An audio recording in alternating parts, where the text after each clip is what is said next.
It might not feel like it, but 30 days is more than enough to build a system that gets you paid. I made $10,000 in my first month without followers, without funnels, and without being famous. And if you don't think that's possible for you, it's probably because one, you've never done it before, or two, no one ever showed you what actually works. So that's what I'm going to do. I'm going to walk you through the exact system I used and still use to make $10,000 in a month and scale from there. So step number one, we need to start with an offer.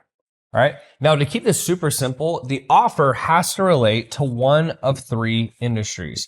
It has to either relate to health, wealth, or money, or relationships. Now, why is that? When you think about it, people will say, well, what about this? What about that? Everything someone does has to relate back to either getting better health, making more money, or getting in a better relationship. So for example, I go to the gym every single morning, usually 6 days a week, to get better health, right? And it's not only mental health, but it's physical health. I run my business because I want to make more money. Now, do I get other intangible benefits? Sure, but I do a lot of hard stuff. I shoot these videos for you guys to relate back to getting wealth. If I go to therapy or I get a psychiatrist, that might be for my relationships. And so your offer has to directly relate back to that, and you have to explain it in that way. And the way you explain it is through what I call a USP and 3 pillars. So I'm going to take you through that. So the first thing is a USP. That's a unique selling proposition. So I'm going to give you a couple offers I've ran so you guys get the point. So when I started in business, I had a fitness offer. When I was in fitness, I said, I will teach you how to eat whatever you want without sabotaging results. Okay? The entire premise and what got people to be interested in my fitness program over all the other trainers, the millions and millions of trainers on earth, is I said, I'm going to teach you how to eat whatever you want without ruining your results, which was new to them. It was unique. It was this unique selling proposition. It's like, okay, but how? So it got them interested. When I started doing business consulting, which is the main thing I do now, I said, I will help you get 72%, right? More sales calls using the CC method. I'll just say CC. So the reason I said 72%, just so you know, it doesn't sound just made up like 70% or 60%, right? It's like, yeah, whatever. 72, it's like, that's a very unique number. And then number two is I came up with a method. I called it the conversion conversations method. So at the time, this was around 2017, 2018, ManyChat and DM ads were brand freaking new. And a lot of people were running automated webinars. And so I said, using the CC method, and that was how I sold people to get interested. Like, what is this method? What is that? Okay. So once you've narrowed down health, wealth, and relationships, you need to have a great USP. So what you want to do next is go through what I call the 3 pillars, which is the top 3 reasons they should work with me on this offer. Okay. So number 1 was the exact same thing. It was how to eat whatever you want without sabotaging results. Number 2 was how to train however you want. Okay. And number 3 was what I called lifestyle recalibration. Now, the key thing when you're doing your 3 pillars, you're coming up with this, is that number 1 is they actually have to be good. And they have to go against what people usually do. Okay.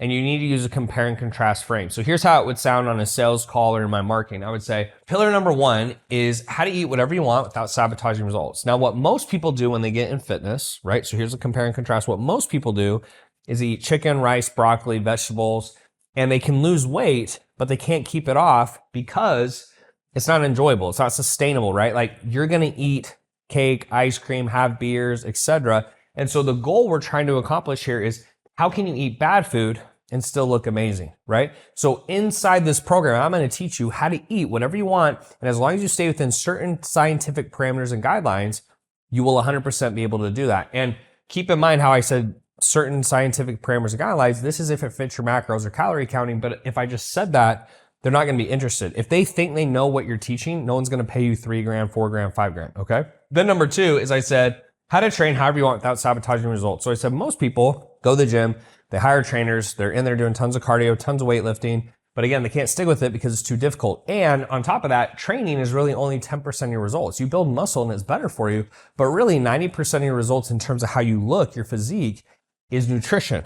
So why would you want to spend 90% of your time on the thing that gets you 10% of the results?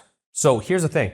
I don't care how many days a week you want to work out. you can work out as little or as much as you want. And as long as you follow the nutrition, you'll hit your goal. And then number 3 is I said, okay, so now that you understand you need to train and eat however you want, we have to figure out who's the best person for you to work with. And so I said, you could hire a personal trainer. You could hire like a buy a cheap program like Beachbody, right? I don't know if you guys are super familiar with Beachbody, P90X, etc. Or you could hire me. Okay. And so what I said here is I said, look, you could hire a personal trainer, but the issue with the personal trainer is, again, they're focusing on 10% of your results, which is the training. And they don't really want to teach you what to do on your own, because if they do, you're going to fire them. So you could do that, but I don't really think that's going to be the solution. Number 2 is Beachbody. And yeah, you'll lose a lot of weight initially, but they give the same program to everyone. So if you're a 200-pound man and there's a 100-pound woman, you shouldn't be on the same program. Not only that, they build it so it's super intense, so you get really good 30-day results, but then you can't stick with it or maintain it. So number 3 is then you can hire me. Not only will I teach you how to eat and train the way you want for the rest of your life, but when you're done, you're going to know how to do everything I'm teaching you to do, so you never have to pay for help again. So it'll be a one-time investment for life versus $50 a month for life. Which would you rather do? And once I got through this, now they're really sold, because they want to lose weight, health. They want to learn how to do it this way, how to eat and train however they want, which sounds amazing. And then I made it in the 3 pillars logical for them. I said, here's what most people do. Here's what I do. Here's why it's better. Okay. So that was for my fitness offer. Let me do one for the business side so you guys can see it for multiple offers. I'll just write this down. The first pillar was around the offer. The second pillar was around leads. Okay. And then the third pillar was around why me. All right. So let me go through this again. Compare and contrast mode. So I said the first pillar is how to craft and package an offer that ensures you're not a commodity. Now, what most people do when they start a business is they try to sell something low price. The issue with that is you become a commodity and it's a race to the bottom, right? And you don't really have money for marketing or ads or anything like that. You're starting from scratch, and then you have to take out loans. You end up on Shark Tank. You lose your house. You lose your kids. Like I think most people go on Shark Tank are actually in a terrible position for business. It's great for the sharks, terrible for them. So I say, look, what we want to do is we want to position you as a premium option in the marketplace. You could be the Louis Vuitton, Gucci, Prada. So you can sell at the highest price possible. And then from there, you'll actually have money to inject into your business and do stuff. So that would be number 1. And I would get people to shift their mindset on selling low price stuff to high price stuff, because that's what I believe in. That's what this video is about. We'll get into that in another section. Number 2 was leads. So I called it the faucet system. What most people do is they run an automated webinar. Now, there's nothing wrong with that, but a lot of the times people will run a webinar. It doesn't work. You can only email people, and 30% of people open emails. You don't really follow up. You're not able to have a conversation. So you'll run a webinar, and after you've spent, 20 grand or so, and you've reiterated the webinar multiple times, you're ready to shut your business down, right? Like, it's not fast enough. So what we're going to do is we're going to show you the CC method, which is a unique follow-up system of text, emails, retargeting ads, DMs, you name it, we do it. And that will increase your sales rate or application rate by 72% for sales calls. Whether you buy this or not, it's showing people what I have to offer that's different and unique, and that's why they're not being successful. That's what people have to believe when they're buying something. How is the thing I'm buying going to make a difference in my life? And obviously, this is related to wealth. It's like the reason you're not making more money is you're not having a premium offer, you haven't packed correctly. Or if it's a higher level lead, I would talk about the packaging of it, because that can sometimes play into it too. And then number 2 is how you're acquiring leads. It's not great. And then I go into the third one. I'd say, look, so now that you know you need to craft and package a perfect offer and you need to use the CC method, now you got to figure out who to hire. So I said there's 3 options. You want to hire someone off experience, specificity, and attention. So I said, look, for me, my experience is I've done 115 million sales in 6 years, right? And this would change depending on the year in my business I was in. And so you can hire someone else, but if they haven't had that amount of experience, they probably haven't had as much stuff happen. And so they're not going to know how to handle certain situations. Okay. Number 2 is specificity. So specifically, because I also started a fitness business early in my career, most of the clients I have were personal trainers. Now I have a whole bunch of clients in different industries, but I started only having personal trainers. So I said, look, if you're a personal trainer, don't you want someone who's actually had a 7-figure fitness business? I've actually done it. Most people you hire have never done it. Therefore, they're not going to know the nuances or the terminology that you're going to need to talk to your customer. They're like, okay. And then I said, the last thing is attention. So would you rather work with Bill Gates for 5 minutes or Bill Gates' team for 5 hours?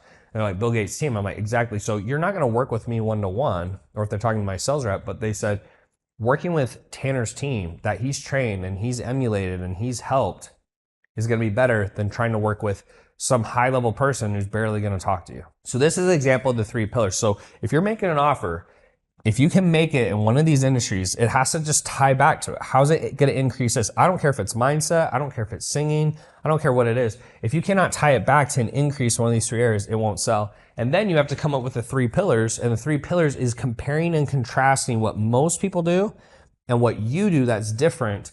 And that's simple as that. If you guys can do this, you can make a lot of money building out this type of offer. Now, once you have the offer, we have to go out and we have to sell the offer. All right. Most people, when you're starting, I don't want to assume anything. I want to assume if you're watching this, you have no money, you have no experience, you're in the worst situation possible. That's where I was starting. I'd finished Division I football. I had no money. I didn't get to go to the NFL. I was very kind of depressed about where my life was. I was living at home with my parents. My parents weren't going to bail me out. And I mean, they pretty much bailed me out by letting me stay at home, but they weren't going to add any money. And so I had to make money without spending money. And so what I did to start is I reached out to all my warm followers. Okay. So those are my likes, comments, engagers on any of my social media. And you'd be surprised if you've never sold anything before, even if you have. When you do this, super simple. When I went to my warm audience, what I would do is I would try to send 100 messages a day on average, 20 an hour. Okay. Now, if you can send more, great. But usually as you're building the business, you can't, spend 10 hours a day because you're not able to do anything else. You'd have to start hiring help or VAs, etc. So I'd send 100 a day, 20 an hour, and then I would look for a 30% response rate. So 30 people replied. That's pretty standard for warm followers, people who know who you are. So when they see the message, they know it's you. Then from there, I'd try to book, let's say 6 sales calls. And then from there, I try to close 2 to 3. If you were selling a $1,500 offer and you sold 2 and you made $3,000, if you did that in a day, then that means in a week, you're making some serious money. Like my first week of business, when I finally started figuring things out, I made 10 grand. It's pretty simple if you see these numbers. Now, obviously, to get a 30% response rate, you have to say things in a certain way. To get 6 sales calls set up, you have to say things in a certain way. To close a deal, you have to do it. So those are skills. You can learn those. But these are the metrics that you have to go off. Now, some people will say, well, Tanner, I don't even have an audience, or I've already worked through all of it.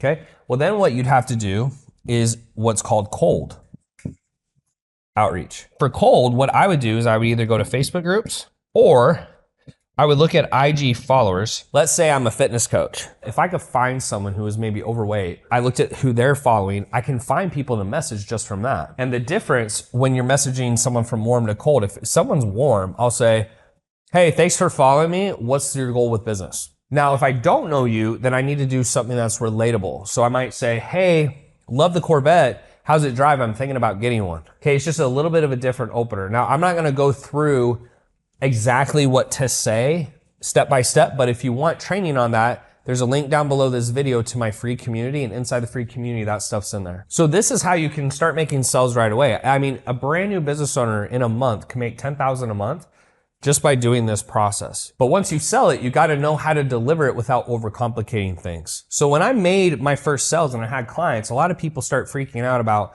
how to deliver the service. And I'll be honest with you, this is all I had. So I did an Excel sheet. They would get texting access, and then they get Zoom calls. Let's start with my fitness offer. What I did with the fitness offer is I just gave them their diet, and then I gave them their workout program, and that was it on an Excel sheet. So I'd have banana, orange, apple, chicken, whatever they had, and then I'd have the grams on an Excel spreadsheet. And I just said, hey, I'm building something else out.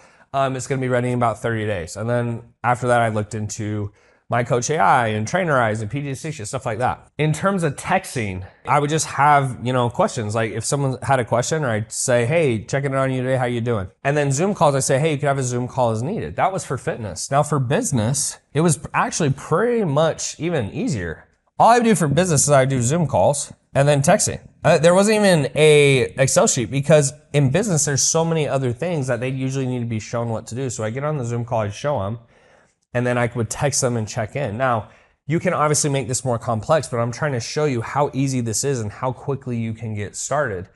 And when you start to scale, what I actually did is I looked at these Zoom calls, and either one, I made an outline, right, for the new curriculum, or two, I actually took some of the recorded calls and then edited them and put them in the curriculum. It's actually not very hard to deliver on these services. You got to keep in mind, there's a lot of businesses you can start, but this one in particular, if it's information or something, it's super simple. They just want to know what to do. And as soon as you tell them what to do, they're able to do it. When I had my first client, all I told him is I said, look, I'm going to send you over what to do on an Excel spreadsheet. I'm working on a different app, but that's all I had to do. And then as I started coaching the client, and I saw what they liked and they didn't like, it told me feedback for how to fix it. So when you start giving fulfillment in your first business, you got to understand it's going to be pretty terrible. And over time, it gets better because as you get clients and you get that feedback, you're able to adjust. So think of this as the easiest way to start, and then you change as you go. What a lot of people do is they want to build out their entire curriculum. They want to build out their entire course. They want to build out their entire product. Then they go to sell it and it doesn't work. And there's businesses where you have to do that. So I have 3 tech companies now. You have to build out the tech before you can sell it. But it's a totally different type of business, and it's definitely not a fast business to start. It's a business that actually takes a lot more time. Especially if you're doing business consulting, what these calls and texting allow you to do is then you can make the outline week by week, and then when you're done, you'll actually have a better product that you can build out versus doing it in the beginning. And to be frank with you, most people, they only want Zoom calls. Like, people love that. The problem is it's not scalable past a certain point. So you're actually giving a better service in the beginning, but then to scale it, you come back later with an outline and you build it. That's what I'd recommend. What you're probably thinking next is, how can you set the calls? How do you take the payments? How do you run the business? It's really 3 simple things.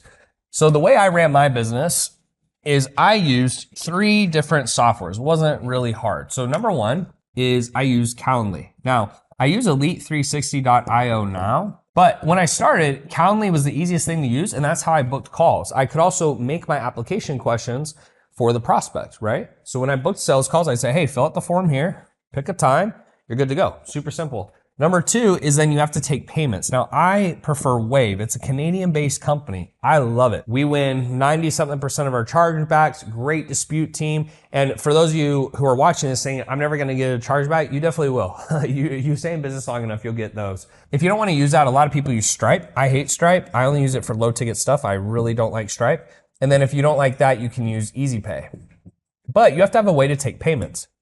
You also want a way that's easy. Using Venmo and PayPal you can do, but Venmo, most people don't want to pay just to Venmo. PayPal doesn't have a great dispute team. So this usually is what I'd recommend. If you can use Wave, do it. I think they have some stipulations where you have to be in the United States at least. I don't know if they let Canadians even use it, which is really weird. It's a great merchant account. I really, really like them.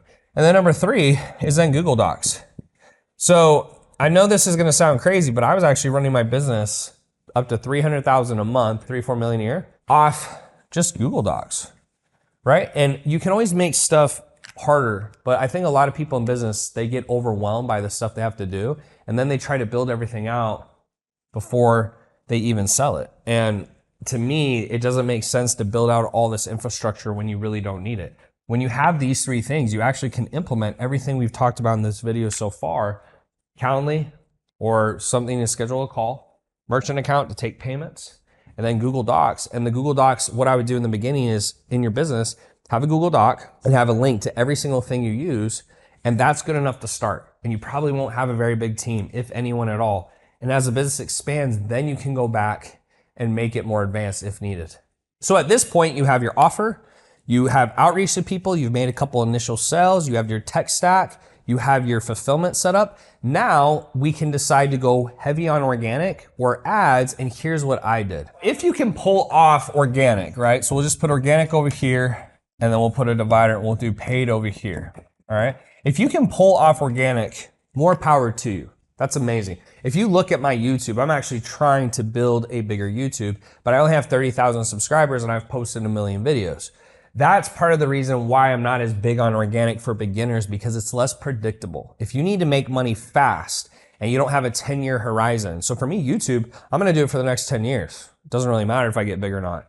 But for you, if you're doing organic and you're not willing to put in 10 years of effort to get it right, and you need to make money right away, and you're posting a piece of content and you get 2 views, 3 views, 4 views, 5 views, you know, your family watches it, that's not gonna help you scale the company. With paid ads, what's nice is you can put $1 in, and as long as you get $2 or more out, It's a winning formula. Now, when you move into paid ads, you have to have a funnel. A typical funnel might be ad to a opt-in page. Opt-in page is where you put in your email, your phone number, your information. You can then run a VSL, which is just a video, okay? And then they can book a call. Another way to run one, and this is one of my favorites, is you do add to DM, opt-in page, so exact same thing, VSL, call. Okay, the reason you want to have this set up is when you're running ads, and if you've seen one of my ads or anyone's ads, when you click on it, the whole point is to have stuff set up that that individual can take an action on their own. But you don't want to count on them taking an action on their own, because remember, there's a million people running ads. So as there's more people running ads, it makes what you're doing less effective, right? So you can run an ad to an opt-in page, you get their email and phone number. They could book a call from the VSL, or you can call them, you can text them, you can email them, you can do retargeting ads. Retargeting ads is when people have seen this page, but they didn't book a call, you can send those people back to it. It's a lot cheaper. That's one way to do it. That's a follow-up process. Or if you run an ad to a DM, you can do all the same stuff, but now you can actually DM people. And one of the things that really helped me be successful and become a multimillionaire very, very quickly, I was printing cash for years. I mean, I've been printing cash regardless, but the first 2 years is the DMs. I could have a conversation with every single lead or prospect, and most people just don't do it.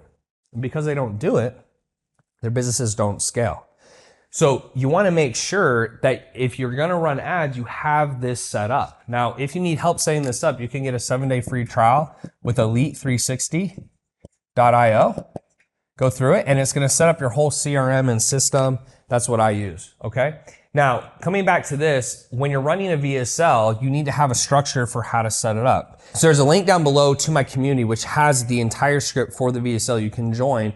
But at the bare minimum, I'm not going to be able to write out the whole script in this video, but I'll show you the bullet points that you want to have in a VSL. And the VSL needs to convince the person or the prospect why they should book a call or why they should buy from you. So there's really 6 components. So the first part of a VSL is you want to state the offer. So I'm going to read right off our VSL script that you guys can get inside our community, but here's an example. Business owners and entrepreneurs, I will personally help you build your brand, reputation, and get you featured in major publications like Entrepreneur, USA Weekly, and Yahoo, so you can be the no-brainer option in your industry. Okay, that's like an example of saying the offer. Number 2 is then you want to expand on the offer by talking about the key 3 results, and that goes back to the 3 pillars. Okay, so I'm going to paraphrase this. I'm not going to read it word for word, but it said, we'll deliver you these 3 key results. We'll get you published on 300 websites. We'll build out your credibility and establish your brand authority. And I'll give you access to a push button guaranteed major press whenever you want it. Like that would be an example. So you expand on what exactly you're doing.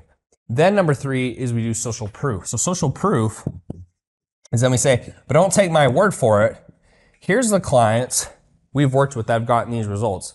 And that's why even when you click on my links or you go to my pages or you come in my communities, you will just see an immense amount of proof, right? I've worked with so many clients, right? In fact, I actually regret that earlier in my career, I didn't ask for more testimonials because we'd have, even more. I mean, we have thousands and thousands of testimonials, but we'd have even more if I had done that. Then we do a soft CTA. So a soft CTA from here is go, so look, if that's all you need to see, go ahead and click the link below and book a call. And then you move into the rest of the video. So it's kind of a soft CTA. If that's all you need, go ahead and click the link below to book a call. And then after you say that, you're able to transition. Number 5 is then we go into the mechanism. So one of the mechanisms, if you guys remember earlier when we were building our offer, is a USP. I hope you guys are also seeing when you build out your offer, if you've done it well, it comes back in your marketing. So here, you'll say, the reason it works so well is because of, and it's usually your USP, your unique selling proposition. And then finally, number 6, we do a hard CTA. So we'll say, so look, you've seen the proof, you've seen the results, you've seen the mechanism. If you want help with this, click the link down below and book a call. And if you've done this properly, when you're running your ads, and if you have all this set up, okay, so we'll say this was the first one, if you guys remember. And then we had this one over here, DM. Same exact thing with the DM. You need to have that set up. If you run ads without this, it puts all the pressure on you to have a conversation with them, which is like, it can work, but it doesn't make sense not to have this because you're not gathering their email, their phone number, etc. You want to have this when you're running a VSL. So hopefully that's clear. And again, if you guys need help with this, click the link down below to join my free community. We have more training on that. Now, once traffic is flowing and you're running ads, now we actually have to measure it. So how should you do that? You want to know what the numbers are for your ads so you know if they're working, okay? What used to frustrate me in the early days of my business is I felt I didn't know what numbers should be. And because I didn't know what numbers should be, I didn't know if it was working or not, okay? So when you're running ads, the first metric you want to have is CTR, right? So click-through rate. Now, I'm going to have over here B2C and B2B because the numbers do vary. Usually B2B is about double. B2B is business to business. So if you work with me, you are a business owner or an aspiring business owner. It's B2B. B2C would be a consumer. So it could be fitness. It's not business related. It could be relationships. It could be doing a handstand. It could be shoes. It could be like it's just a consumer. All right. So when I go to the doctor, he's doing MRI for me. That is B2C. Right? It's a consumer. It has nothing to do with my business. So for B2C, usually you want 1% or higher. There's more people that don't have a business and are consumers than do have a business. For B2B, you want 0.5% or higher. So number one is we can see right away if the ad's working based on these percentages. Okay. Number two is then what we have call lead cost. So for B2C, usually you want it to be $15 or less, okay? B2B, it could be as high as $25 or less, okay? So keep in mind, why are these numbers higher or different? The reason these numbers are gonna be worse is because there's less business owners than consumers, and it's as simple as that. If your costs are higher than these, usually it doesn't work. Now, we then have cost per call, and then we have cost per sale. Okay. If your cost per sale is low, then none of these other numbers matter. It doesn't usually work that way. So what do I mean by that? Let's say you had a really low CTR and a really high lead cost and a really high cost per call. So you're only talking for 3 people for like $3,000. If you sold every single person, it wouldn't matter, but that usually doesn't work. Okay. So usually the goal is you close 1 out of 10 sales calls. For a call, it's usually 1 out of 10 leads. Okay.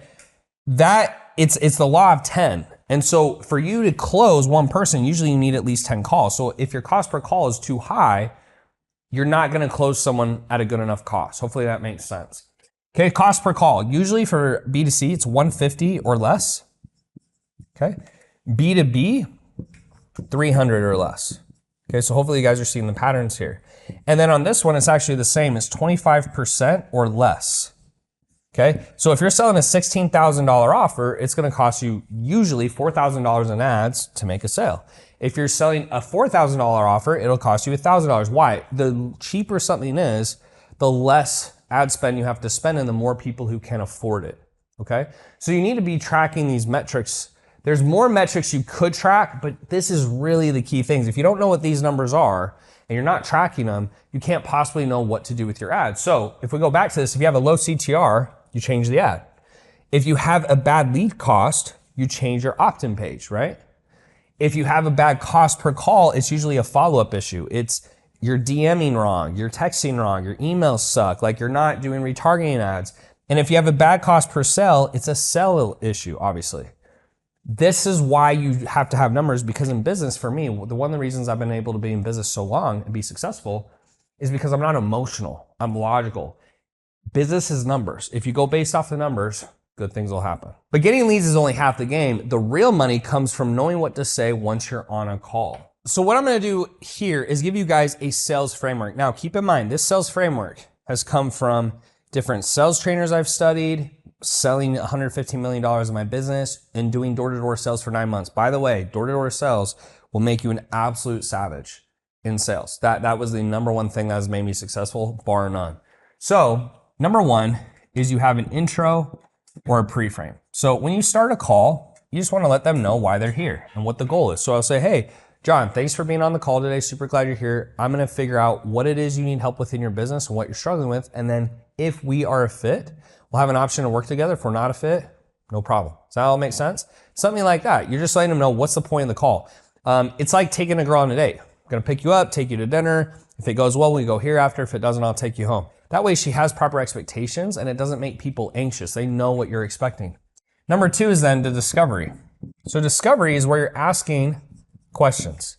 Your goal, what are you struggling with? What have you tried? Have you ever had a coach? Have you ran ads? Depending on what you're selling, right? If it's fitness, it's what's your goal? What programs have you done? Have you had a coach? What do you want out of this? What's the perfect program look like to you? You're trying to figure out as much information as possible to understand their situation so you can give advice. It's not so you can just ask what's on a sales script, okay? In fact, the two biggest questions I look for when I'm in discovery is I'll say, why now? Why today? And I'll say, how much have you missed out on in terms of opportunity cost? And the reason I do that is it helps get them to commit that they're going to make a change. So for example, let's say they're in business. I'll say, look, why now? Why today? Why not in a year? Like, why do you even care? Like, you've been doing this for 2 years. Why today? I get them to tell me why, because if I can get them to commit why they're going to move forward at the end of the call, I can bring that up. Super powerful. The next thing is the opportunity cost. I'll say, look, so let's say we could get your business to $10,000 a month in 30 days. And you've waited for 2 years, so you've lost $250,000, give or take, by not making a decision. Like, are you going to continue to do that? No, I'm not going to do that. Okay, cool.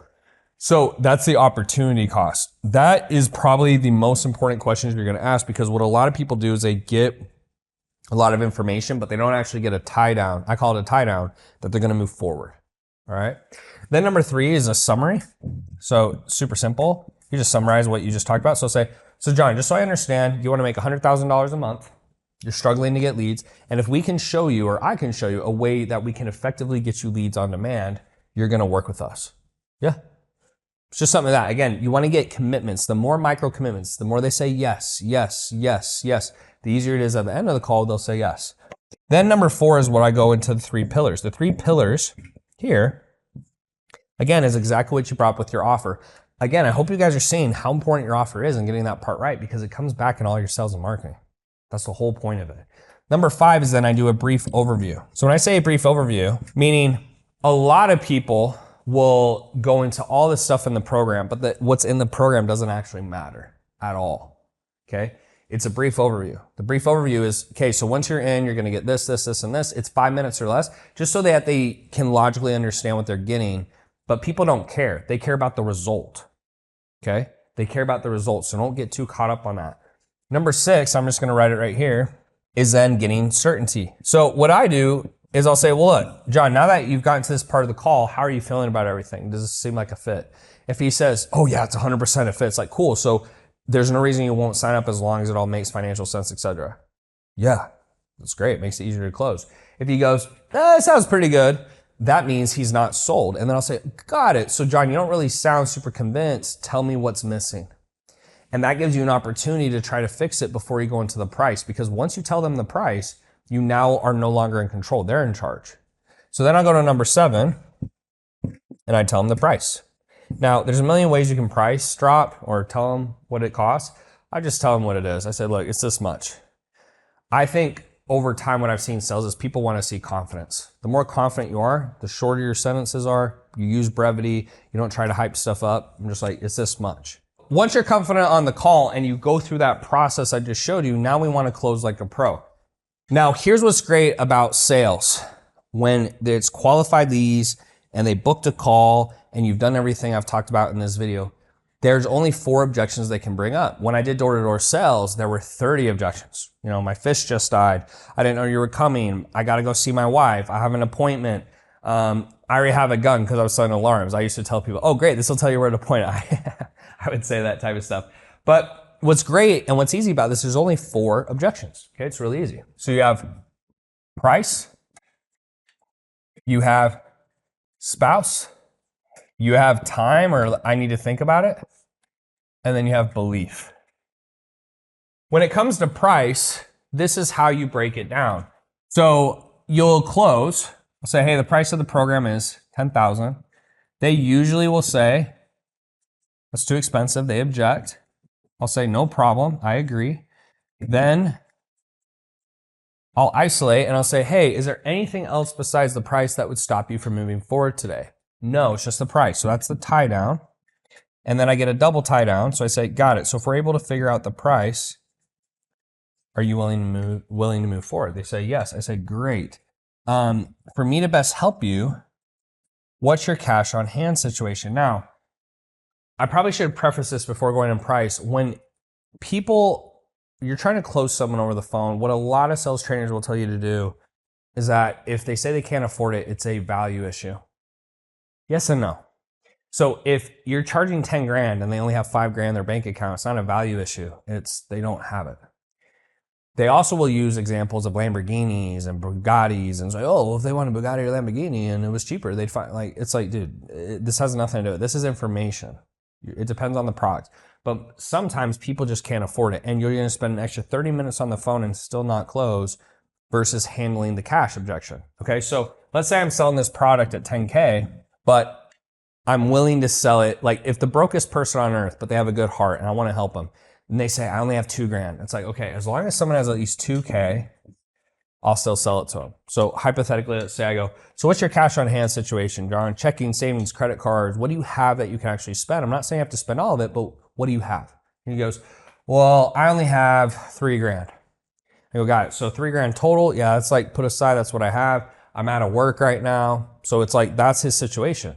So at that point, you can either take the 3 grand and let him in, or you can hang up the call. Like no matter what you say, more than likely, he's not going to get money from a friend. He's not going to take out a loan. Like a lot of sales trainers will say this, but they're just trying to be bullshitters and they're trying to make you think they're the best sales guys in the world. Like it's an uphill battle.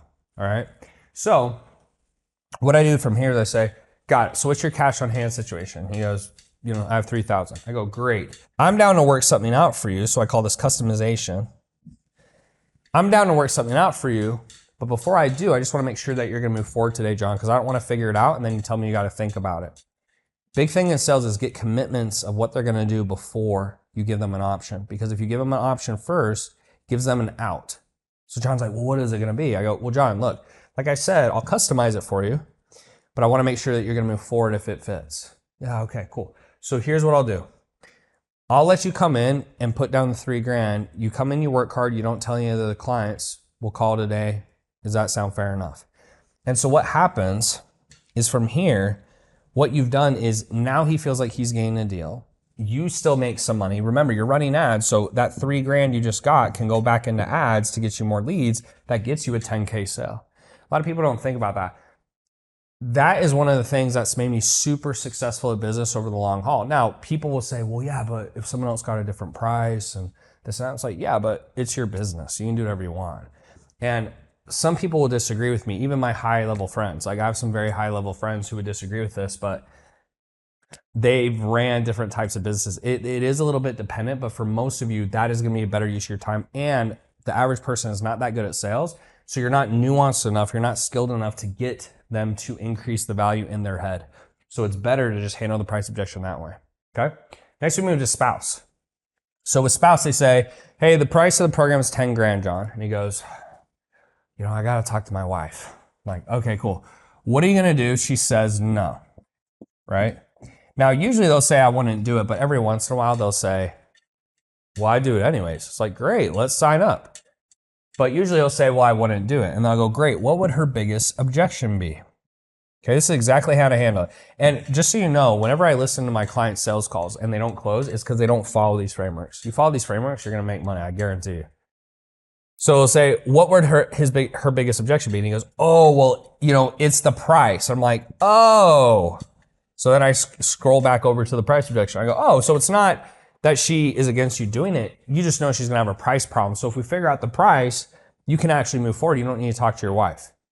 That happens 80% of the time. Like that right there actually will solve it. Now, every once in a while, 20% of the time, they'll still say, yeah, I appreciate you figuring that out for me. You go back, you beat the objection on the price, but I still got to talk to her, right? Like I pray to God and God tells me I got to talk to her, whatever. I've heard the craziest objections. So then what I'll do is I'll say, got it. Totally understand. Let's go to what I call past agreements. So I say, well, look, does your wife know you're on the call? Does she support you? Does she love you? Does she know you're struggling with this? Does she know you want to fix it? And if the roles were reversed, would you support her and you love her? Okay, cool. So why would she be against you doing something that she knows is important to you, that she already said you could fix in the past? That will sometimes get them over the edge. Now, if they still won't close, right? You guys got to remember to be tactful in sales. Telling them they're stupid or they're being difficult or that's dumb is not going to help them close. what you want to then do is go to what's called a delayed payment, right? Delayed payment is getting a deposit. And this is just to show if they're actually serious or not, because at this point, you're starting to wonder, are they full of shit? Are they wasting my time? So what I'll say is like, well, look, John, are you 51% or yes or no? And he goes, oh, yes. Just got to talk to my wife. I'm like, cool. So here, let's do this. In this scenario, what I'll have you do is put down a refundable deposit. And then if you go talk to your wife and she says she doesn't want you to be successful and rich and fit and whatever you're selling, she says all that, right? Then I'll just go ahead and refund you and we'll call it a day. Does that sound fair enough? And what happens is he'll either come in with that payment and then you know he's 51% yes, because he's willing to put down a refundable deposit, but there's also no risk, right? So if they won't put it down a refundable deposit, I say, well, why can't you put down something that's risk-free? Okay? Because even if you were a scammer, people go, oh, you're a scammer. It's like you do a chargeback. So it's not a problem. But if he still says no, then I'll say, cool, well, when are you going to talk to your wife by? Well, I'm going to talk to my wife by 10 a.m. tomorrow. Cool. So we can agree that if I don't hear a yes by 10 a.m., you're not coming in, right? The goal of sales is not to get a yes or a no. Or excuse me. The goal of sales is not to close everyone. The goal is to get a yes or a no. Or to make sure you're not wasting your time following up. People will talk about follow-ups, but if he's not willing to be honest now and come through, he's probably never going to come through. Okay? So that's spouse. If you have time, what I like to say is, do you know what deciding means? Okay? So I'll say in Latin, it means to cut off. Are we cutting off the future of your dreams or your passive inaction? Because indecision is still decision. So John, if you're cool with it, I'd like to walk you through 3 questions, and based on those, we'll actually know if you can say yes or no today. Does that sound good? Yeah. Okay, great. So the first one is, do you think you're more likely or less likely to hit your goal working with us? And usually they say more likely. It's like, cool.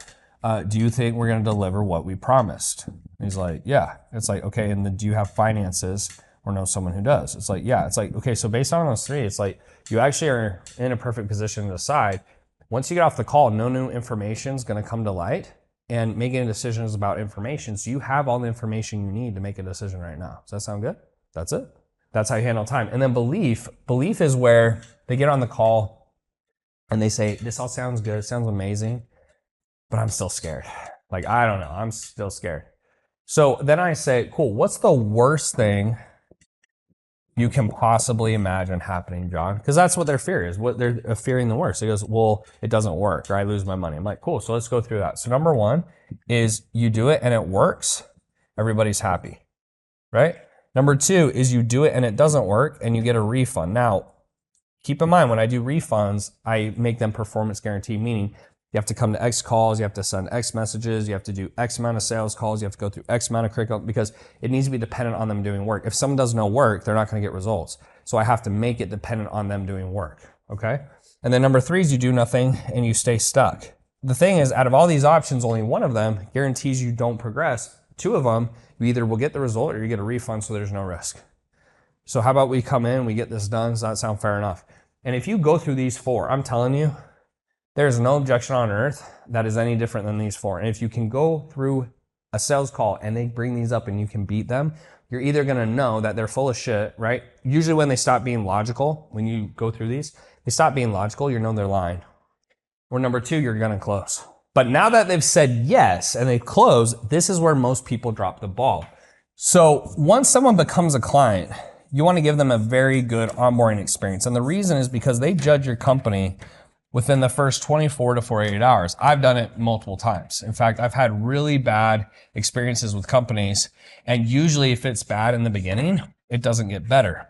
And that makes you more likely to get chargebacks or refund requests or what have you. So what we do is when someone comes in, the first thing they get is a welcome video, unless my team has made a mistake. So if you're in my programs and you didn't get one, shame on my team, right? But I'll send a video and it will actually be for me. And I'll just say, hey, super glad you're in the program. Glad you are making this step in your life. Me and my team are gonna do everything in our power to make it a good result. And that goes a really long way, excuse me. And it's just, 30 seconds to 2 minutes. That's number 1. Number 2 is then give them a closing call page. So on the closing page, after someone closes, we'll send it to them. So let's just say it's elitecos.com, and it has the first 5 things they need to do. Do this, do this, do this, do this, do this. So they have next steps immediately after they close. They're not sitting waiting around. Number 3 is then we have automated emails and texts that then go to them and tell them the next steps again. So it reinforces it. And then number 4 is then we have an onboarding call within 48 hours. Okay, so even if it's Friday, it's gonna be no later than Monday. And if you do all that, you're gonna reinforce to them that they made a good decision. You're gonna have less complaints, less refunds, less chargebacks, and it puts them in a position to have a great client experience. So that's exactly how you would do it. If you follow these steps, you're gonna make a ton of money. But if you want the exact steps on how I made my first $10,000 and how I did $115 million in sales in 6 years without being famous, just click here.